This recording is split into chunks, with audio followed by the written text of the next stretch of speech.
The training was a 10-day training for the girls on matters of digital media and storytelling. In Somalia, it's very hard to be a journalist, more so a female journalist. What we are trying to do is to encourage as many ladies as possible to come out and be skillful journalists in the field. We want more females who are editors, photographers, and presenters.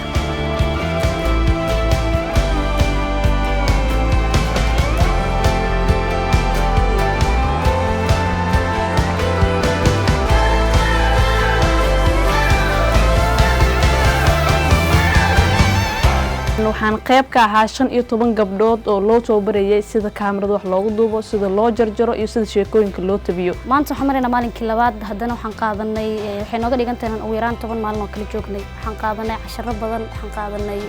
sawirka ka qurxoon yahay sida loo qaado أول كاميرا ما نقولين حتى هاد وحن برتين كاميرا سي صور لو قاده سيدي فوكس صور لو صار صور كأن لونج شوت أو قادلات ندو هلا صور كلوز أب ندو هلا ميديا أب إن ميديا شوت لما أنتي إن عوض برتين وما أنت كاميرا دميل إتاله بقول كي بتضبطن أكو برا إسلايا وضوبي كرتا طيب تدمرنا وحنكون قادنا ستوري كا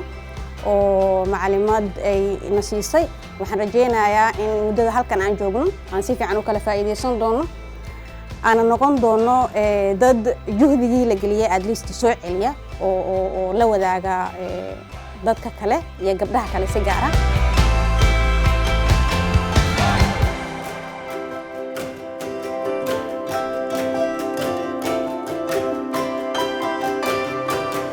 إن كاميرا ذكر وكله سعودي لكن برشة عندنا نقول لهذا إن صور اللقاء أنت بدمان معقن برشة كاميرا ده حقوق الرئيسي إن برامج كان عشان يتوقف قبلود اللي قفت اللي تعرفه. وحن كلو رجين دونا عشان يتوقف قبلود هل كان كسو ذقيب جلي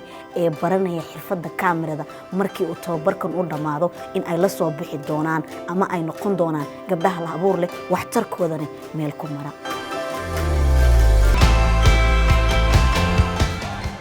And I'm very happy that we are able to help provide women a platform to learn both the technical and the creative aspects of telling Somalia's story. I would just challenge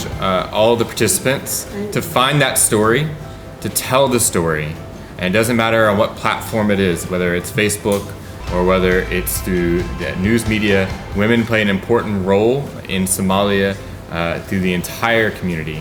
guulay noo tahay farxaday noo tahay in 15 gabdhood ay xirfadda kaamirada ay wax ka bartaan ugu yaraan ay wax u bilaaban yihiin gabadhu isku day ay sameyn karto waarun shaqadani waxay ahayd shaqo gaab ah gabdhaha saxafiyiinta ku yar waagi aan sameeynay daraasadda oo muddada 2 sano aan ka shaqeynay intaynaan soo bandhigin waan xasuustaa waxaan ku wareegnay dhammaan gobolada Soomaaliya xarumaha warbaahinta marka aan sameeynay baxthi ku aadan howlaha ay qabtaan gabdhaha saxafiyiinta doorka dhanka warbaahinta aqabada haysato sidoo kale waxaan u mahadcelinayaa Hong Connect iyo SWJ aad iyo aad ugu mahadcelinayaa iyo sidoo kale safaaradda Mareykanka oo gacan ka geysanaysa